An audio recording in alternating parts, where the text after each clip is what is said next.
The following program presents principles designed to promote good health and is not intended to take the place of personalized professional care. The opinions and ideas expressed are those of the speaker. Viewers are encouraged to draw their own conclusions about the information presented.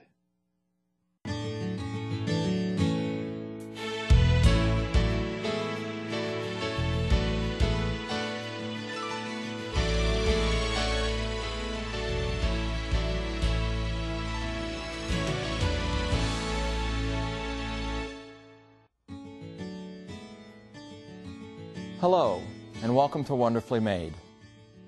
My name is Don Morgan, and I teach in the Department of Health and Human Performance at Middle Tennessee State University. This is the fifth in a series of programs focusing on the health benefits which come from following a physically active lifestyle. As an exercise physiologist for over 20 years, I have seen firsthand the positive changes that occur when individuals begin to incorporate physical activity into their lives. Today, we're going to be looking at how physical activity can help in the battle against obesity, one of the major causes of death and disease in the United States today. About a year ago, Time magazine put out a special issue called Overcoming Obesity in America. In the cover story, which was entitled, How We Grew So Big, a majority of Americans who were polled indicated that they would like to lose weight. And 86% said that not getting enough physical exercise was one of the most important causes of obesity in the U.S. However, only about a fourth of the respondents stated that they exercised at least 3 times a week. 87% of the sample also noted that the predominant reasons for the nation's obesity problem were poor dietary choices and a lack of exercise. Given this scenario, it would appear that one of the challenges in helping people lose weight is to motivate and encourage them to become more physically active on a regular basis. Later in the program, I want to spend some time addressing this specific issue. But I'd like to begin today by laying out some of the statistics related to obesity in our country, and then follow up by examining the role that physical activity can play in fighting this chronic health condition. Obesity has increased very much in our country over the past 20 years. And the United States currently has the highest prevalence of obesity in the entire world. Overweightness and obesity affect about 100 million American adults aged 24 to 74, with the highest rate seen among the poor and in minority groups. Based on some of the latest data available from the Centers for Disease Control, nearly 2/3 of Americans are officially overweight. And of those who are overweight, close to 50% are obese, and about 5% are morbidly obese. That's a condition that requires significant medical attention. While the incidence of obesity in the U.S. is significant, what is particularly alarming is the rapid rate at which obesity levels have increased over the past 10 to 15 years. According to the Centers for Disease Control, obesity has increased 50% or more over the past decade in each of the 50 states. In view of these findings, it is not surprising why some have described the growing rate of obesity in our country as nothing short of epidemic. From a mortality standpoint, it has been reported that approximately 280,000 adult deaths in the United States each year are attributable to obesity. In terms of financial cost, the annual monetary drain to the U.S. economy that is associated with being overweight and obese is $117 billion, and over 39 million workdays are lost annually to obesity-related causes. In our next program, I'm going to focus on the role that physical activity can play in reducing childhood obesity. But just in case you missed that program, I want to highlight the results of one study that was published in the journal Preventive Medicine. In this study, it was reported that the chance of an obese child becoming an obese adult increases with age. Specifically, about 1/3 of obese preschool children became obese adults, and 50% of obese school-age children ended up obese as adults. What was even more disconcerting was that 80% of obese adolescents carried their obesity with them into their adult years. Now, what is the take-home message from these data? In my view, these results suggest that early on in a child's life, aggressive measures should be implemented and instituted to promote physical activity as a means of managing excessive weight gain. As I mentioned earlier, we'll talk more in our next program about how vital physical activity can be in decreasing the incidence of childhood obesity. What are some of the health problems and risks associated with obesity? The risk of developing high blood pressure or hypertension rises sharply with an increase in body weight. Conversely, weight reduction is the single most effective non-drug method of controlling high blood pressure. And increasing physical activity is certainly one way to promote weight loss. Another health risk of obesity is an increase in cholesterol and other blood fats, which can contribute to heart disease. In this regard, even losing a few pounds can have significant beneficial effects on reducing blood lipid levels. Obesity can bring a greater risk of osteoarthritis, especially in the knees and hips, which then will cause pain and limitations in range of motion. Along with heart disease and high blood pressure, obesity is linked to an increased risk of type 2 diabetes. Those that are most vulnerable to this triad of health conditions tend to have more of their fat deposited in the abdominal areas rather than in the hip and thigh regions. Obese individuals can experience greater psychological burdens, with many having unflattering self-images of themselves, which can then lead to feelings of guilt, depression, and low self-esteem. This can be particularly tough burden for children, who can be on the receiving end of teasing or jokes from classmates and acquaintances. Recent data also suggest that middle-age obesity may raise the risk of developing dementia later in life. Given the fact that being overweight and obese is associated with a number of adverse health conditions, a reasonable question to ask is, how does one quantify overweightness and obesity? While there are many laboratory-based methods of assessing body composition, a simple and inexpensive method is to determine body mass index, or BMI.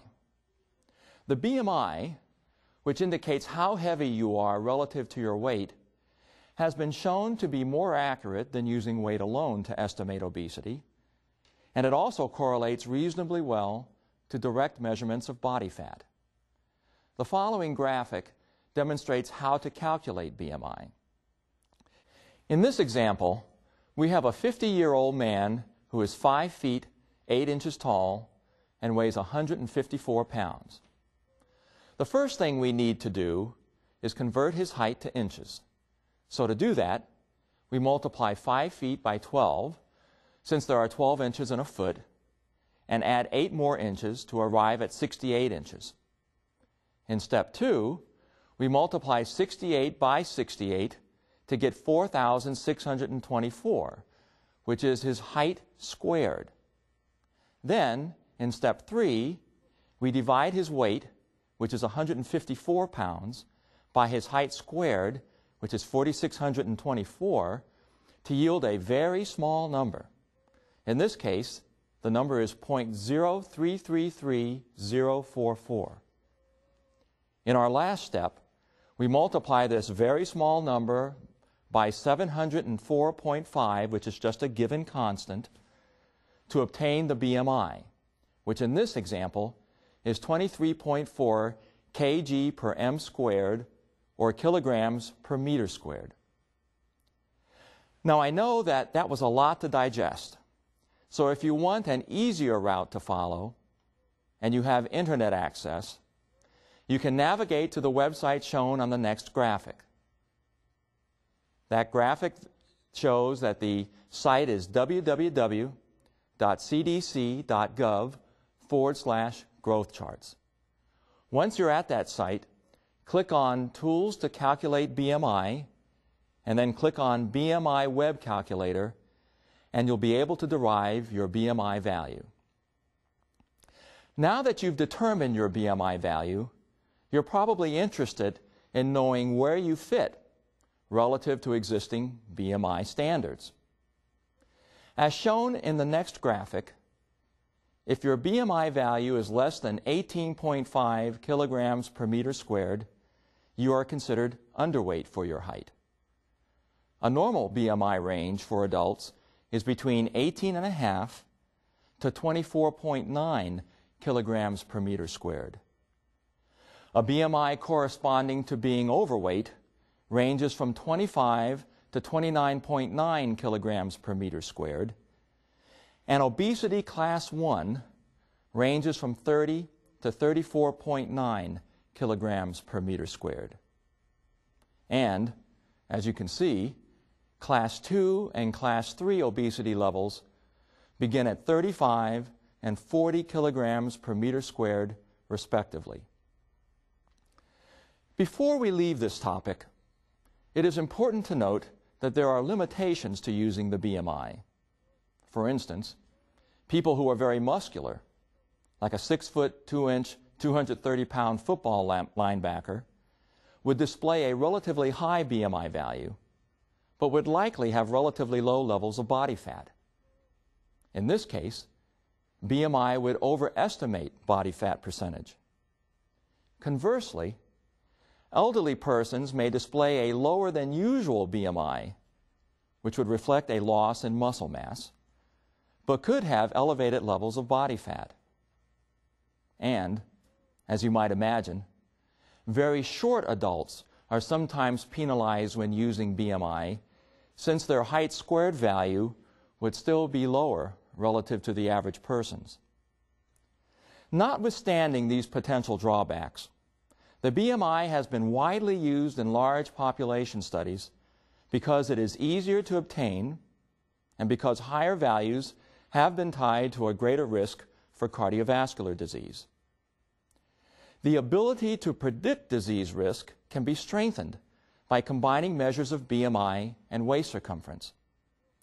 If your BMI is between 25 and 29.9, which would put you in the overweight category, and your waist circumference is greater than 40 inches for men or greater than 35 inches for women, your risk for type 2 diabetes, hypertension, and cardiovascular disease is high compared to having a normal BMI value and a lower waist circumference.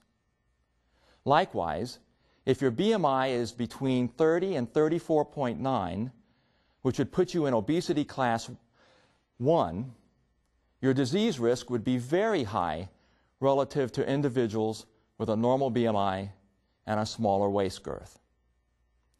The fact that waist circumference can be used to predict disease risk suggests that the location of body fat is an important health concern. Upper body obesity, characterized by a predominance of fat in the trunk and abdominal regions, is associated with higher levels of heart disease, diabetes, high blood pressure, and cholesterol. This relationship has been found in studies which demonstrate that the risk from cardiovascular disease, stroke, diabetes, and cancer rises as the ratio between waist and hip circumference increases. From a physiological perspective, the association between higher abdominal fat and increased disease risk is linked to the observation that fat cells in the abdominal area tend to be more active in releasing fat compared to the buttock and thigh regions. What is known regarding the influence of heredity on body fat? While studies have shown that genetic factors account for about 25% to 40% of the variability in human obesity, much of the increase in obesity in the past 20 years has been associated with changes in lifestyle. Some of these factors include less physical activity, more time spent in sedentary pursuits like watching TV, surfing the internet, and playing video games, less walking in neighborhoods, a lack of active time at schools and the workplace, eating larger portion sizes, and consuming refined carbohydrates. How important, then, are lifestyle choices in counteracting a genetic inclination towards weight gain and obesity? To answer this question, researchers have looked at the Pima Indians, a group who has lived for at least 2,000 years near the Gila River in the Sonora Desert of Arizona.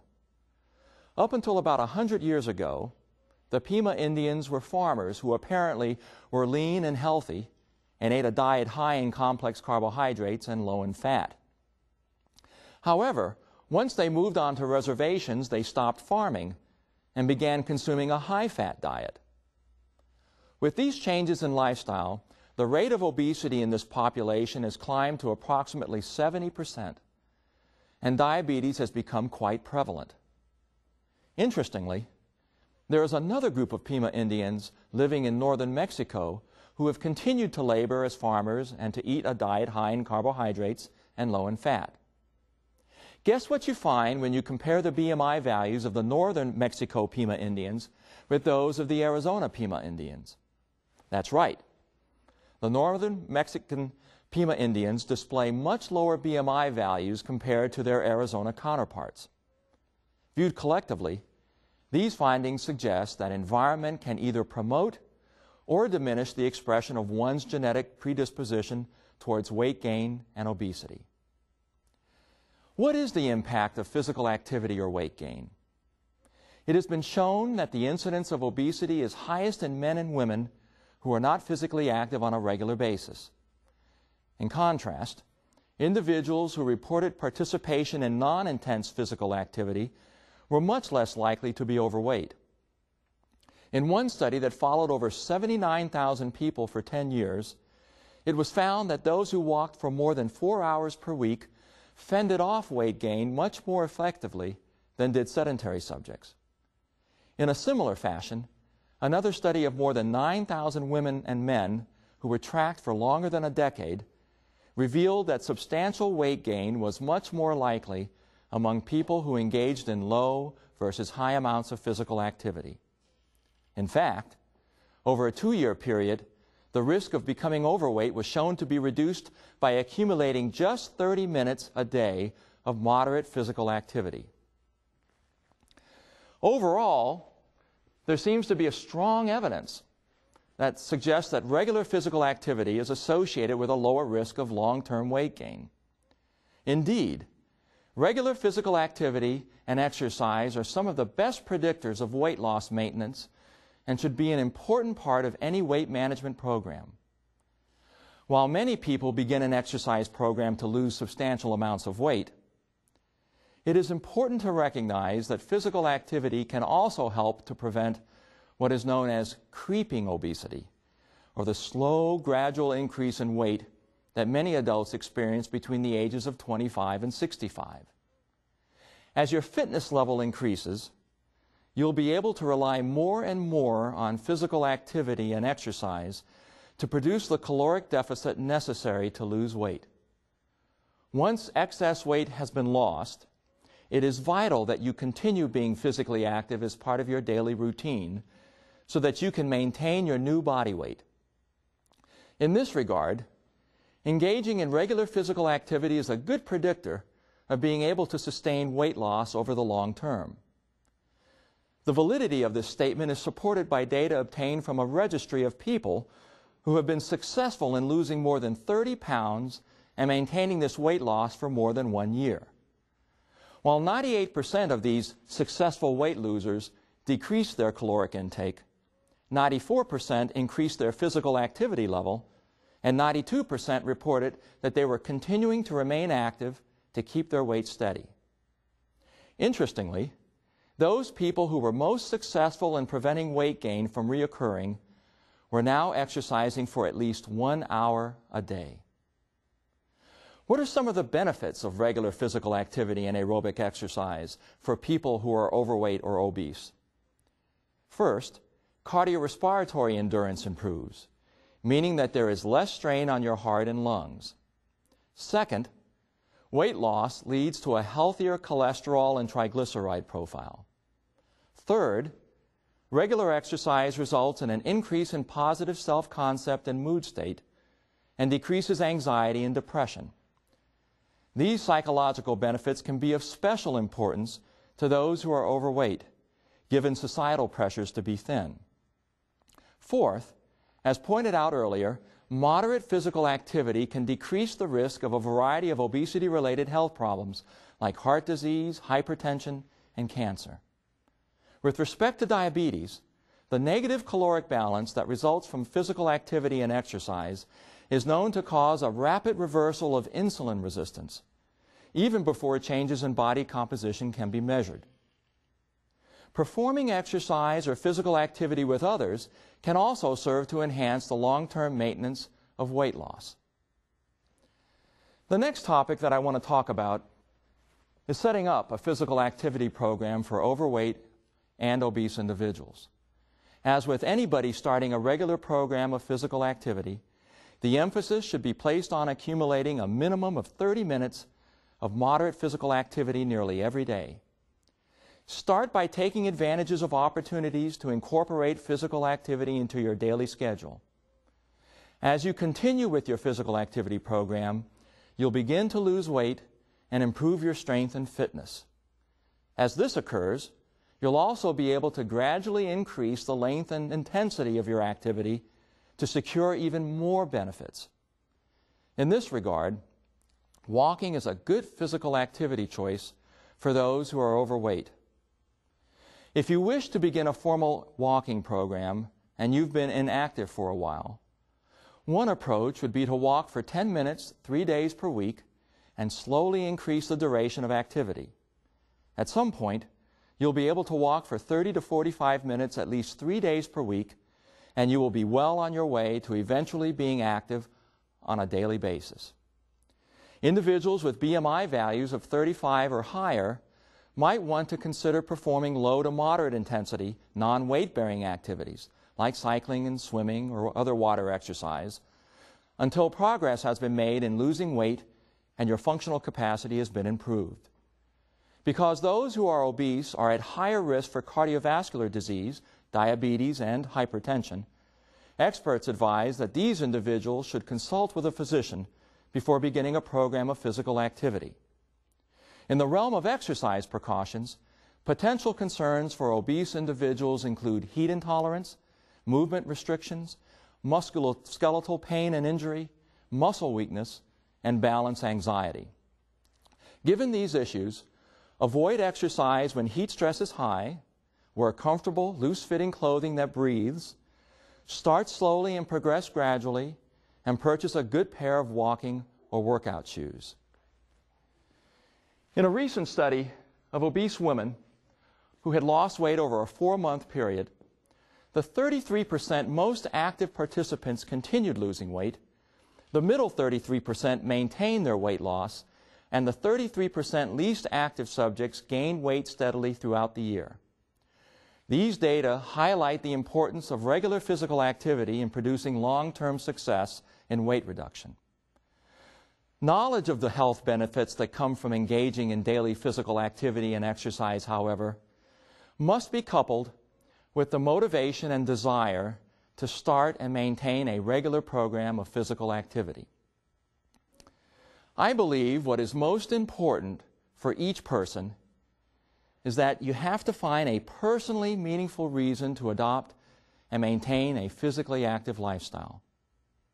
As I've mentioned in previous programs, for some, it may be that as you watch this series of programs, you'll come to realize the sheer magnitude of health blessings that result from being active on a daily basis. Or maybe you're not functioning as well as you used to, and you want to be able to perform everyday living tasks in a more effective manner. A recent health crisis or scare may have gotten your attention, and you have begun to search for a natural way to become healthier and more fit. Maybe you're not happy with the way you look and feel, and you're finally ready to do something about it. Or perhaps it's finally dawned on you that not only is your health important to yourself, but it's also important to those who love you and depend on you. Personally speaking, there are a number of reasons why I like to be physically active. It's fun, it's enjoyable, and you know from the earlier programs that I'm a runner. I'm not a very fast runner, but I enjoy running up and down the roads in Middle Tennessee, getting out into the sunshine and enjoying God's creation. But I can tell you that one of the most important reasons that motivates me to be physically active, that gets me out the door each day, is that my father died prematurely of a heart attack at the age of 55. He was very young. He had so much more to live for. And so I think about that each day as I get ready to run and realize that that's something that drives me to be active. And I'm pretty close to that age, not quite there yet, but I'm moving closer and closer each year. So my plan is to get to 55, look at 55, and to keep moving forward because I've got a tremendous amount to live for. So I hope today that the things that I've mentioned perhaps have touched a chord in your life and will act as a catalyst to motivate you to adopt a more physically active lifestyle. In 1 Corinthians chapter 6, verses 19 and 20, Paul says the following words: "Do you not know that your body is a temple of the Holy Spirit within you, which you have from God? You are not your own. You were bought with a price, so glorify God in your body." What these verses say to me is that we must treat our bodies with care because we are God's creation, His special creation. We mean everything to Him.